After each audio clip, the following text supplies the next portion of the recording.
अब राहुल गांधी ने अंग्रेजी अखबार इंडियन एक्सप्रेस में मैच फिक्सिंग महाराष्ट्र हेडलाइन के साथ एक लेख लिखा है। इसमें उन्होंने एक बार फिर दावा किया है कि महाराष्ट्र विधानसभा चुनाव 2024 में गड़बड़ी की गई। कांग्रेस के शहजादे ने अपने दावे के समर्थन में पॉइंट वाइज कई तर्क भी दिए हैं।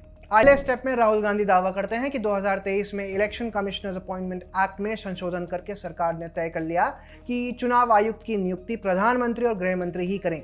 वे कहते हैं कि एलओपी को उसमें रखा गया है, लेकिन उसकी कोई भूमिका नहीं है क्योंकि 2-1 के बहुमत से चुनाव आयुक्त का चुनाव हो जाएगा।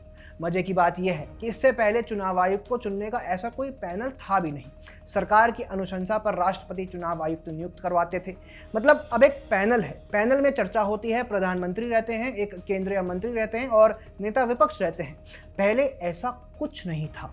नेता विपक्ष या फिर किसी को विरोध करने तक का अधिकार नहीं था क्योंकि किसी से पूछा ही नहीं जाता था।